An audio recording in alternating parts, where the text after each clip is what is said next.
Saskatchewan's Premier Brad Wall is a big supporter of Canada's energy sector and thinks the country should do more to embrace its resource status on the world stage. We talked earlier this week, and I asked what he thinks Canada needs to do differently. Well, I think there's a number of things. We need to start claiming the fact that we are an energy power, and most importantly, that that's a good thing, and that it creates hundreds of thousands of jobs across the country. It pays for a quality of life across the country. You know, energy development in Western Canada is still very important economically to the rest of the country, and it's not just oil or gas. It's not just hydrocarbons. We have leadership in terms of renewable technologies. We're a world-class producer of uranium, and I'm talking about the amounts and the quality of it. And so we need to first start talking about that in a way that's, we don't have to brag about it, but we ought not to be ashamed about it. Countries would give much to have the energy resources, the profile we have. And so if we start by saying, look, this is a good thing, and then we ensure that we're all focused on the sustainable development of that energy going forward, so we can tell our trading partners that that's what we're all about. And by the way, I think we have an imperfect but pretty good track record compared to almost all other oil-producing countries. If we take the next step and say, look, what we're doing in terms of the environment and the energy and this intersect, and get our story out there, I think our country it'll inform public policy, maybe even advance issues like fracking, where we could see more of that happen in Canada, because we know we can do it in an environmentally sustainable way. That's a good example of one that, and maybe partly because it's different technologies in different places, but there's a lot of concern and uncertainty and now differing policies around what to do with fracking. What's your message on that? Well, there's 40,000 fracked holes in the province of Saskatchewan. We've been doing it for 40 years without incident. Well, save for the incidents of young people coming home and buying a house and starting a business. I mean, it's really energized the energy sector for decades in Western Canada. We even have some shallow, it's vertical, not shale, but shallow fracking that's occurring right near my hometown, again, without any sort of environmental incident. So we need to make sure we're having an honest discussion about whether there's the environmental impact that some have said there is, and kind of remove some of the fear from the equation. I think there has been a lot of that because we have the chance now for fracking to unlock not just gas but economic opportunity in large part in large areas of the country. We ought to press that advantage. How hard is it, though, as a premier, to have competing interests from other premiers? There isn't kind of one federal view of these issues. You've got a whole bunch of other people with different views, and they don't always align with yours. Well, the beauty of Canada is that we have a decentralized federation, and the provinces who are on the front lines of delivering service have considerable jurisdiction. That's also a challenge of Canada, to be sure. It's much more difficult to have a national approach to energy transportation. If the federal government must cede jurisdiction to the provinces. But it is what it is. We're not going to be changing that anytime soon, and so that's why I think we need to deal with the challenges head on, province to province, and engage with the federal government.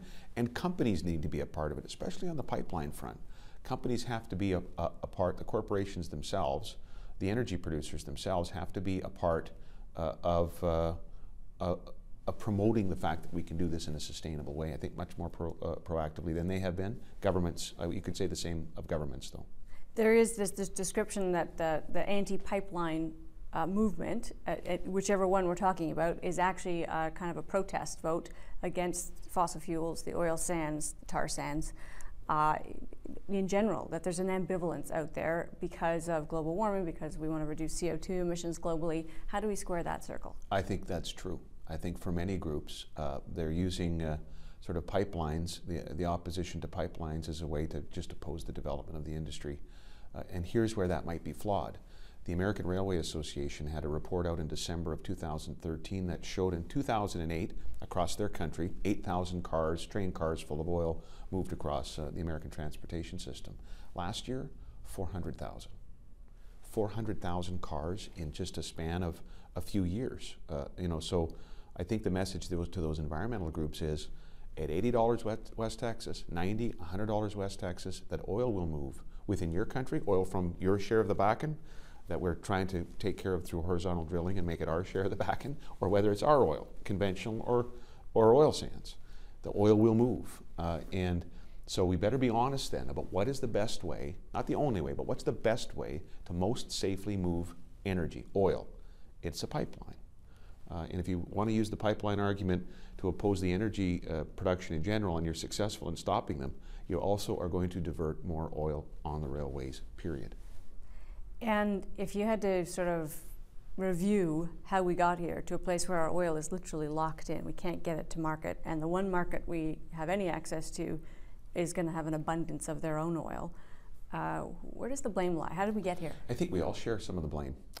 And I think also those who are opposing a pipeline, say stateside, without all of the facts, they're also to blame.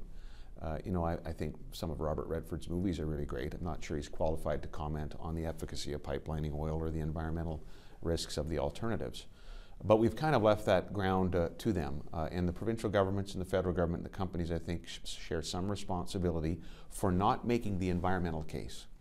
Because I think we should, as Canadians, be saying, look, we are producers of energy, and while we need to do better in terms of ensuring it's sustainable, make sure we have the regulations in place, make sure we're reclaiming the habitat as we do see in northern Alberta, that we're investing in technologies like clean coal technology in Saskatchewan. That's working. We're going to have a project down there go live here very, very soon. We need to tell that story in the United States and with all of our trading partners. And we need to tell that story in other parts of the country that also are maybe less comfortable with the fact that we're the sixth largest oil producing country in the world. Let's give those who think they oppose Canadian oil some environmental elbow room to change their position. Let's show them our per capita investments and ask what other oil producing country in the world is doing as much as we are. Admit we need to do more, but tell that story of what we've already done. And speaking of stories, you do have this clean coal project that'll go live in just a couple of weeks. Right. It's still lots of concern out there on the perception side, at least, about sequestration and the safety. And any kind of evidence that this is exactly as you want it to be? Well, years and years of storage, well over 15 years of storage in our province, that the International Energy Agency said is a stable storage. I mean, it is an efficacious way to lock and store CO2 indefinitely. It also is a great solvent in terms of enhanced oil recovery. So instead of a company drilling new holes, they can reanimate these mature wells with CO2, and then after that process, it's stored. So now you have CO2 as a product that the companies want. And that's what we're going to do. We're going to capture 1 million tons a year from this coal-fired plant near Estevan, Saskatchewan. We're going to sell it to the oil companies who will use it for enhanced oil recovery, and then we'll store it. And we'll be able to point to our friends all over the world who are interested in the project that we have been storing CO2 successfully in southeastern Saskatchewan for well over a decade as a result of a joint U.S.-Canadian project at Weyburn. That is all we have time for, Premier. We appreciate your time. Thank you very much.